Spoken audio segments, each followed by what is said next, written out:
It's so nice to be here. Brian, I don't know where Brian went. Yeah, it's overwhelming. Jeff, I feel like a fraud for being here. But fortunately, God loves to use frauds.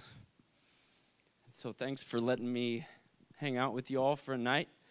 I say y'all because I live in Texas. And that's just what you're supposed to do, and I'm dying to fit in, so I do it too. My name is Josh. I'm a cherisher of 80s pop culture. I have a wonderful wife named Kristen. I like music a lot, and I recently was told who I look like.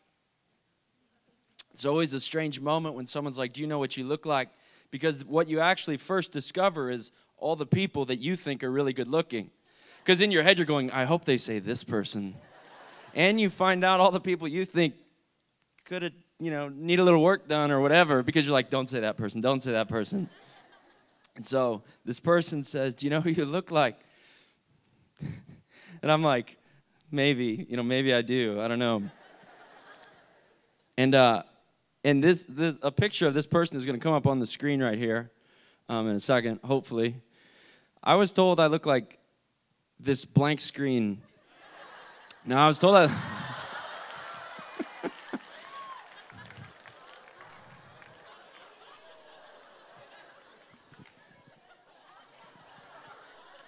It's quite devastating because when someone says, do you know what you look like, you assume they're at least going to say like a human. You know who you look like? Kind of like a person? No. More like hand-drawn. More like a hand-drawn animation. That's what you look like. So that's what I look like. Other than that, I'm a writer by trade. I write for a living. I get to write books, and I get to tell stories, and I get to write poetry. And I treasure it. I cherish the opportunity to do it. It makes me really happy. Some days it drives me crazy. But this idea of stories and words, it's why I was so excited about this theme that the PhoenixONE, kind of team came up with here, this idea of conjunction and this idea of our life as a conjunction. And, Jeff did such a good job kind of setting this idea up, but it's really this idea that not only do sentences turn on conjunctions, not only do sentences veer off in unexpected directions, but the other thing with conjunctions is it's in that space, that one tiny little word where we are kind of left hanging in this very, very uncomfortable, mysterious, ambiguous place. I was born in this town, and before we know the second part, we're just kind of left going, but then what? A conjunction joins two phrases or ideas together, and it separates our past from our present. It separates one idea from the next. It separates who we were with who we're becoming, where we were with where we're going, what we want with what we're going to pursue. And it's a haunting, haunting place to be when our lives are stuck in that in-between, mysterious gray place. A few years ago, I got a call from my older sister. I have two sisters, and I'm the middle boy. And my older sister's name is Corbett, which is like a very cool name. My younger sister's name is Quinn, which is a very cool name. And my name is Josh. So, I don't know. It's like my parents just flipped the Bible open. They're like, okay, well, it's not going to be Deuteronomy. Whatever, Josh. I don't care. So my older sister's name is Corbett, and she called me. And from the time we were growing up, my older sister always had this real gift for theater, dance, improv, all those other things that happen on a stage while you're doing jazz hands. Just really good at it. And her dream had always been to be on Broadway, and so that's always what I assumed she was going to do. So a couple years ago, she calls me and she goes, Josh, I am so excited.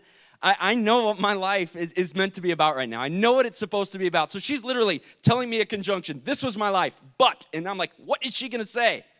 And I'm counting on the fact that she's going to say Broadway, and she's like, no, it's not Broadway. She goes, I'm ready to start a family with my husband. We want to have a kid.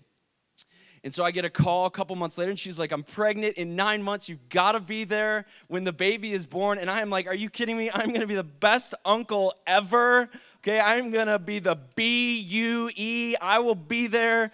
Best uncle ever. Oh, my gosh. Okay. I was like, I will be there. I will absolutely be there. So 9 months go by, because that's how long it takes for kids to be ready. And after 9 months, she calls me. She calls me up and she says, Josh, I'm going into labor. It would mean the world to me if you came. And so we're already in this like little conjunction of life right there. She's like, I didn't have any kids, but. And it's like, it's about to happen. So I get on this plane. I was living in Texas at the time.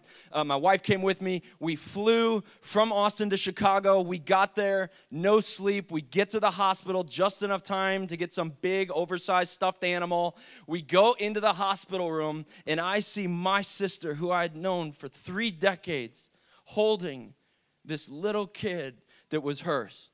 And the room is filled with flowers and balloons and cards and more stuffed animals. It's just like this joy jungle that we're like standing in. And she's sitting there holding this child. And I was overwhelmed with joy. I was so excited. She's sitting there, and like her husband, half the time, he's like curled up on the hospital bed with her. And it's like you just see this family blooming right before your eyes. It's one of the most surreal and memorable moments of my entire life. I'd been there for a few hours, and the doctor walks in. And he comes in, and he's holding his clipboard across his chest, and he does not have a smile on his face. And he looks at me, and he looks at my sister, he looks at her husband, he looks at my wife, and he says, we've been running some tests on your son. And they had named him Cyrus, so he said, we've been running some tests on Cyrus, and I'm afraid we've found some abnormalities. And so we all kind of, gather up, and we're kind of holding on to each other, like thinking that somehow holding each other can brace us from whatever we're about to hear. And he looks at her and he goes, your son has one of two things.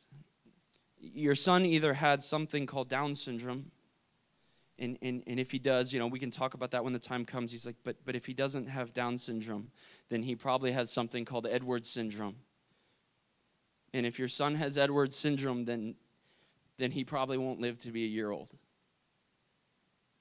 And immediately, he kind of, he looked away, and I looked at my sister, and all of a sudden, I just saw all this joy and passion and excitement just vacuumed right out of her own heart and face, right out of the room. And the doctor said, it's going to take some time for us to know. It'll probably take about 2 days, but we need to take your son.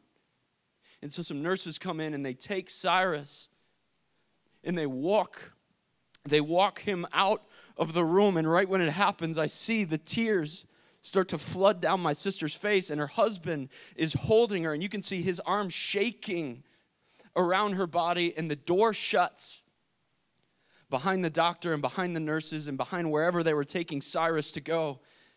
And all of a sudden, my soul that was so overwhelmed with joy became so overwhelmed with chaos.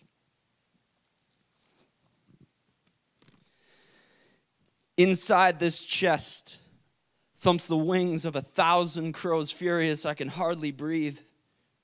They scatter and scream. My lungs are pillows stuffed black with dead feathers. I don't know when I became so scared, or why these fears chose to make a nest out of me. Am I that special or that weak? And are they unwilling to leave? Or do I refuse to let them go? Sometimes I hear cannons in my sleep. No, I don't like war, but war likes me. The heart is the most violent place on earth. Pistols and poets, liars and lambs, they march the marrow right out of these bones. My insides are set on fire, and most days I have no idea how to snuff it out. Tell me, if you knew, would you share the secret with me, or would you force me to guess? Look, I don't need you to right now promise me forever, but forever will you promise me right now? The whole world can have our tomorrow. Just give me your today, please, and I'll give you mine. I'm sorry. Maybe I'm being impatient. Maybe I'm asking for too much. Or maybe I'm tired of not asking for enough, so I'm asking now. If 2 roads diverged in a wood, would you follow me down either? Or leave me to walk by myself? Please. I'm all birds and bullets inside. Hold me tight. Caress me down in peace. I'm falling apart in pieces.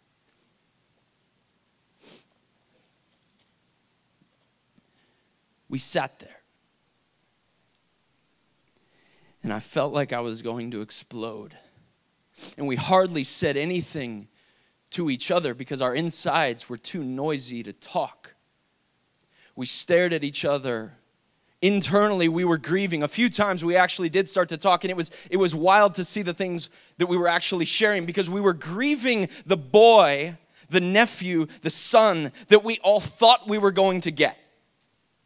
We were grieving the memories and the moments that were never going to be ours. And by doing that, we felt so much guilt and so much shame. Going, are we allowed to be disappointed with what's going on with this kid that's about to be a part of our family? Is that okay? I tried to pray. I couldn't pray. We drank that black water tar burn coffee that every hospital just knows exactly how to make.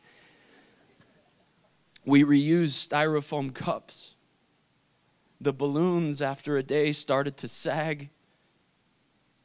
Our life had hit yet another conjunction that we didn't see coming.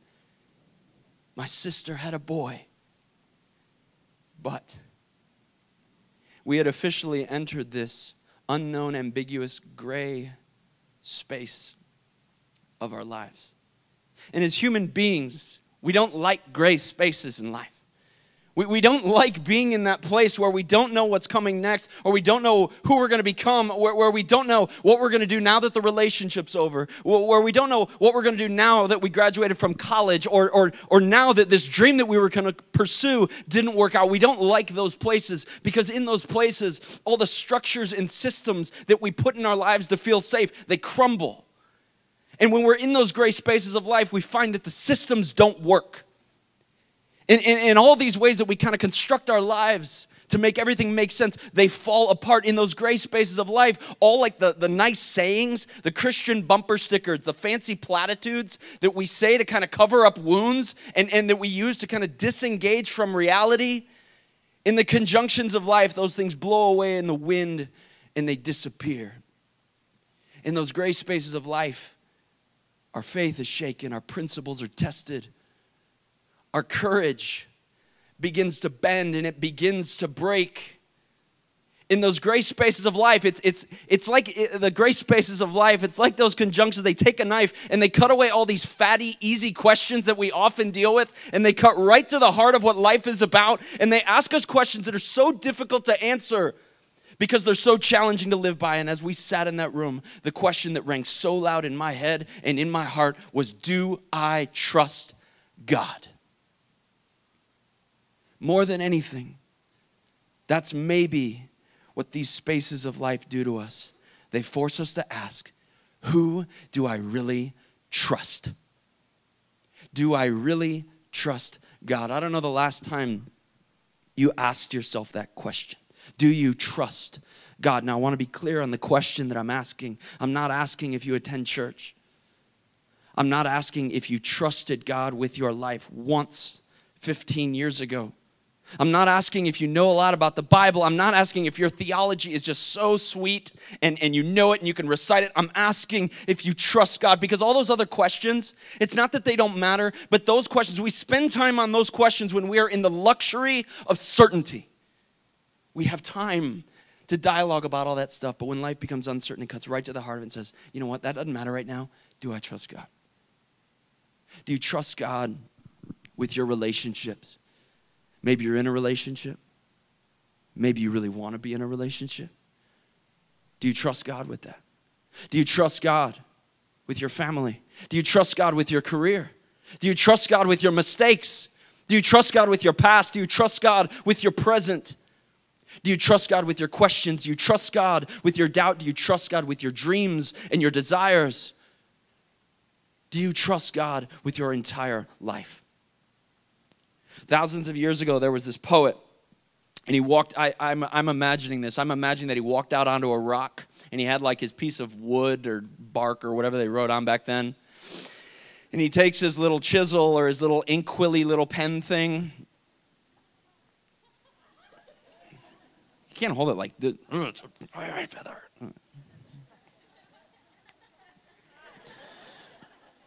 I always wonder what people do if they got mad while they were writing with a quill pen. Because if you're writing with a quill pen and you get mad and you throw the pen, just...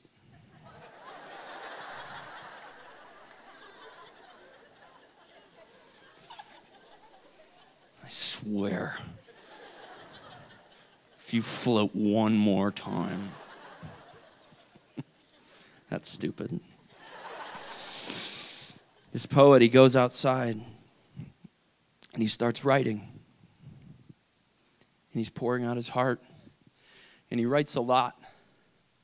But in one part, he says these words. He says, trust in the Lord with all your heart, and lean not on your own understanding. In all your ways, acknowledge him, and he will make your paths straight. Trust in the Lord with all your heart, and lean not on your understanding. In all of your ways, acknowledge him, and he will make your paths straight. Trust in the Lord with all your heart, with your relationships, with your faith, with your family, with your finances, with your sexuality, with who you think you are, with your identity, with every step you will take in your entire life. Trust in the Lord and don't depend on your comprehension of life, love, faith, what matters to see you through. Trust in the Lord. My mom, when I was a kid, she used to come in and read to me. And my mom was this very cool kind of hippie woman, different hair color every week, and she instilled in me this sense of imagination. She would come into my room at night and she would read me these books: Chronicles of Narnia, Hardy Boys, Magic Bicycle, Where the Wild Things Are, just all these just awesome stories. And we would read, and she used this awesome voice, and she was just so into it. I don't know, I don't think I have any of her in me. And so she's reading me these stories and all this stuff. And eventually she would want to talk about it. So she'd finish the story, and then, we'd want to talk about it. And eventually my mom had this knack for, in a very natural way, steering conversations, even with her son, back to God. And she would steer these conversations back to God. And one of my mom's favorite things to talk about with me was Proverbs 3:5, the thing I just said. Trust in the Lord. And she would tell me, Josh, you can trust God. You can trust God. And she had this phrase, and some of you have probably heard this before. She would say, Josh, you can trust him. He has a plan for your life. And I always nodded, and I was excited, and I was like, that is awesome. Don't know what that means. Yeah. I love that. As Christians, we get so fired up. We're like, that is awesome. What does that mean? Okay. Josh, God has a plan for your life. And I don't know what she meant. I believe God has a plan for my life, but I have to tell you, I still don't know what I think that means. But what I found as I got older is that phrase, God has a plan for your life, it brought me very little comfort. You know why? Because, see, my question was never, can I trust God with a plan for my life? Do I think God has a plan for my life? My question was always, is God's plan better than mine? I mean, that's great. He has a plan. But I got one too, and I don't know. When I look at this on paper, I don't know. I mean, blonde white Ferraris, yachts, me and Jay-Z, Courvoisier. I think I got him. I mean, God, you're going to have to sweeten the deal here a little bit. My struggle was always, God, it's not that I don't think you want to do something with your life, but do I believe that my life is better off in your hands or mine? Can I really trust you? And sitting in that hospital room with my sister, knowing that I had a nephew that was potentially going to die in a year, that was really hard to believe. And it wasn't just hard to believe because of the situation at hand. It was also hard to believe because of a situation that had happened 18 months earlier. See, 18 months earlier, I was a pastor. I decided to quit my job to pursue this dream of writing, and it was glorious. I was going to become a writer, and it was going to be awesome. And a month after I quit my job, my mom called me. And she called me and she said, Josh, I have some hard news. And she said, Josh, your dad, his health has gotten worse. My dad had been sick since the time I was about 12. Heart attacks, Parkinson's disease, brain, all kinds of stuff. My mom said his health has deteriorated and he's decided to go into hospice. Now, I didn't know what that meant. She explained that hospice is basically where they make you comfortable while you die. They're not going to treat anything. They just want your final hours or days to be as peaceful as possible. So basically what my mom was saying is, your father's dying. You need to come home. And immediately I'm thinking, God, this is not the plan. This is not what I envisioned. But immediately now, conjunction, right? I quit my job to become a writer. And so I got in a car with my wife and we drove my sweet VW Jetta 0 to 60 eventually. And we get to Chicago, we go right to the hospital. And the whole time we were driving, I was praying. I was like, God, just please, please, please let me get there before he goes, please. So we get to Chicago, and he was still alive. And so I went in, and I sat with my dad for about 4 days. And on the last day, I walked in the room. It was very clear he was on his last few minutes, and I held my dad's hand while he died. And I remember leaving Chicago after my dad died and going back home and going, God, I want to trust you. But I just don't know how. So I got back to Austin and I was like, okay, God, I'm going to try. We're going to write. We're going to figure this thing out. And so I, go a couple weeks and I get a phone call from my older sister. And she says, Josh, Mom's not doing very well. And I hear it and I'm like, well, okay, her husband just died. We're all emotionally, we're grieving. This is difficult. And she goes, no, I don't mean emotionally, like there's something wrong physically. And she goes on to tell me that my mom has to have this surgery. And so I get on a plane and I fly back to Chicago, and the whole flight I'm going, God, I don't know how to trust you. God, how am I supposed to think that what you are up to in my life is good and wonderful and fulfilling and the greatest thing that could ever, how am I supposed to believe that? And so I get to Chicago. Kristen came with me. And, we go to the hospital and they tell me, my mom, they explain this whole surgery thing, and the doctors are reassuring. And they say, Josh, look, your mom, she's sick, but she just has to have this surgery and she's going to be fine. She's really strong. It's going to be an 8-hour surgery, but we expect it to all go fine. And so the morning of the surgery rolls around and I'm sitting there with my sisters and my wife. And after 8 hours, the waiting room phone rings. I pick it up, I answer the phone. And the doctor goes, is this Josh? And I go, yes, it is. And he goes, is your whole family there? And it just didn't sound right, And he goes, I need to see your whole family. So my sisters and myself and my wife, we all go to this consultation room, and we're all in there. And I'm thinking, God, please. A few minutes later, the door opens, the doctor walks in. And without saying anything, he said everything. His head drops. He runs his hand through his hair. And he looks at us and he says, I'm so sorry. We lost her. And immediately it was like a bomb went off in the room. It's like my older sister stood up and started screaming.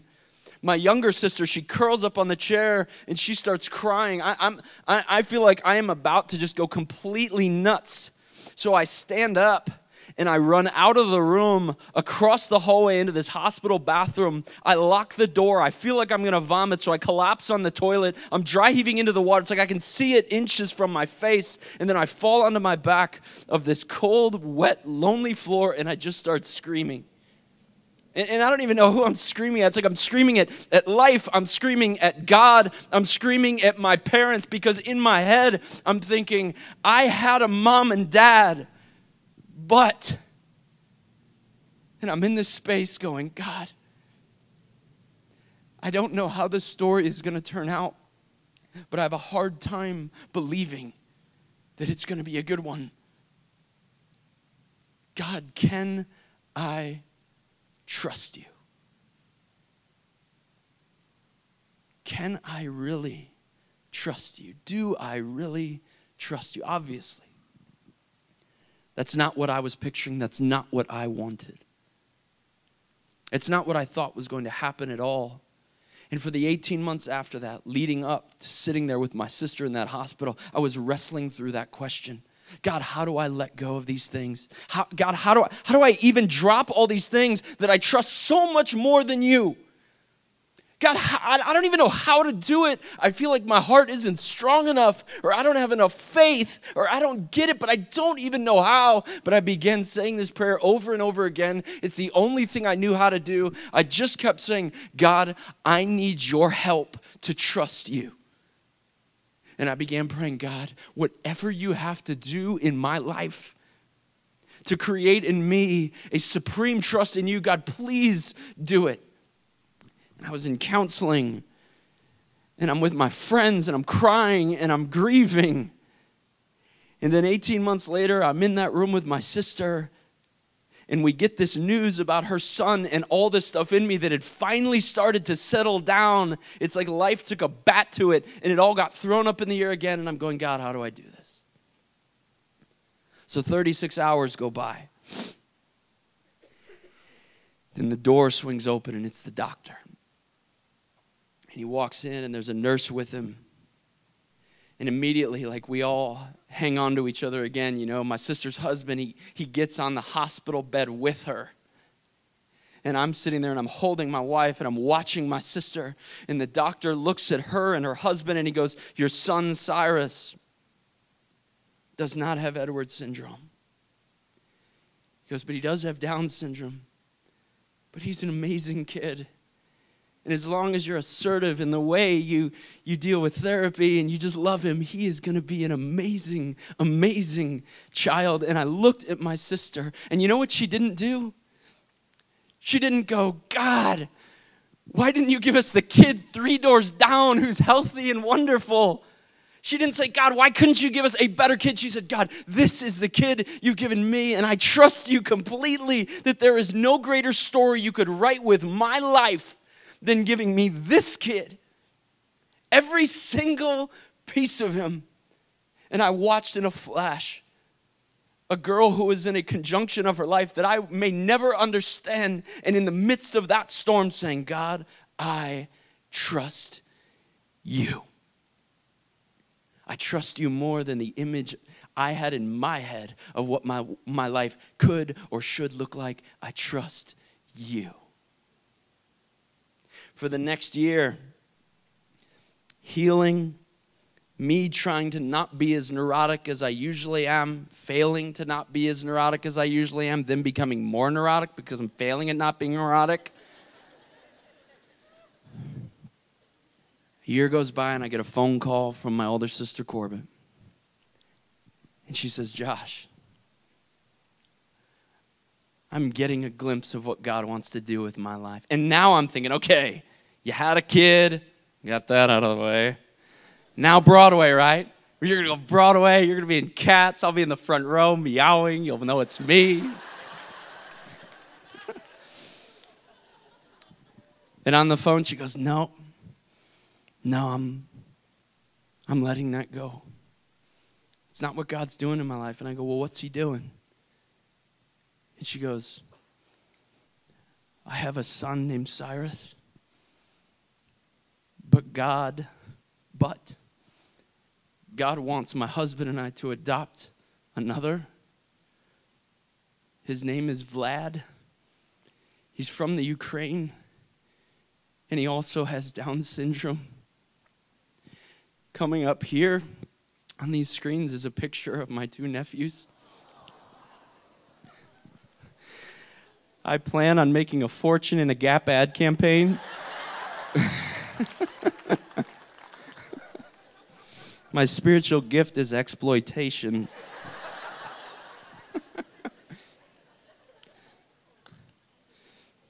That kid on the right, Vlad, He has a home because a girl chose to trust. And that kid on the left, he has a family that adores him to the moon and back because a girl and her husband said, God, I would not exchange what you're doing in my life for what you're doing in anyone else's. There's no greater thing you could do in my life than what you are doing. I have seen courage and love bloom from my sister in ways I have never seen in her before as she has navigated these mysterious conjunctions of her life and chosen to trust God time and time and time again. I have seen and heard the stories of how through her story, other children around the world have been adopted and loved because she has chosen to trust. You guys, I want to trust like that. I want to trust God so much more than I do. I want to trust God the way my sister does. And to be honest, I want to trust God the way a lot of you in this gathering of churches all over the valley does. Coming up on the screen here are little snippets of stories of people in this community, the ways you have chosen to trust God, the ways that through these conjunctions in your lives, you have said, God, I am letting go of the life I thought I was supposed to have, and I'm grabbing on fully to the life you have chosen to give me. And a lot of these stories, most of these stories, all these stories, they're not perfect. They aren't completely settled. They're not finished. But these are the stories of people who are choosing to trust God, struggling through that toughness of trusting God that we heard about when we were kids and people said it's easy, and then we grew up and we find out that it's not. These are those stories. You guys, I want to trust that way. I want to trust that because of Jesus, even disappointments are dusted in particles of hope, to trust that because of Jesus, joy can bloom from a garden of scars, failures hold purpose, a hanging dark curtain of a past can be woven into a lit up brilliant present, a painful and trying present can be stitched into threads of meaningful future. I want to trust that who we're created to be is far more beautiful than anyone we could ever pretend to be, that faithfulness outweighs greatness, that doing the right, humble, loving thing, fully engaging the life I've been given is always the best option, regardless of outcome. I want to trust that when God asks me to wait, it's not because he isn't coming. That when I'm afraid, he's brave. That when I want to run away, he wants to run after me. That when I can't see, he knows the way. And that when I'm hungry, he's already cooking dinner. I want to trust that because of Jesus, revenge is never the answer. That because of Jesus, we are more than what we do. That the systems that the world and our often rigid religion stuff us into do not deliver on the promises that they make, and that hanging tight under the broad, bruised, and royal shoulders of Jesus never leads us to empty places. I want to trust that, yes, lying requires true talent, but honesty is the true gift. That intimacy is more golden than image, that God prefers real conversations to right ones. That simply falling in line with the beat of the Christian robot drum is not the same thing as following Christ. That every son is born a prince, every daughter a queen, and that every saint knows he isn't one. I want to trust that God isn't asking me to be him.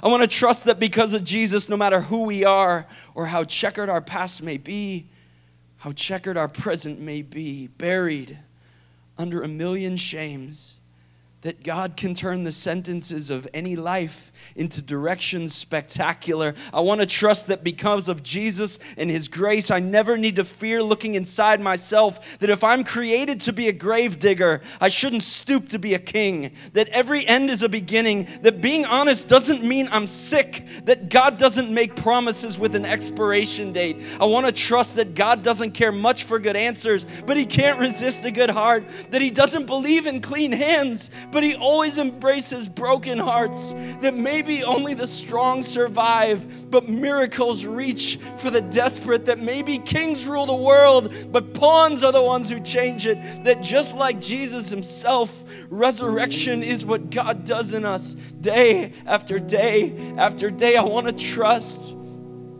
that the mystery of who God is keeps us alive, our souls on fire. Trust that the odd turns of life invite us further into the wide spiraling wonder of God's heart, of dependence on him, freedom in him, and that because of that, yes, because of that, we shouldn't resist messy conjunctions, but rather welcome them with arms reaching. I want to trust that in every conjunction of life that you, God, are there, that you haven't forgotten me, that you love me, that you love me, and that you love those different than me, and that you love those who don't love me. You love all skins, all beliefs and orientations. You love me, you love me, you love me. I want to trust that what you are doing in my life is far more beautiful than what I'm doing with it. You love me. You love me, and I want to trust that your plan is better than mine. Watch me shine, that through the twists and bends, you love me and you love me again, that through the pockets of life colored gray, through the turns, you love me, that through each and every conjunction, you, the living, loving, imaginative, holy, and forever God, are with us.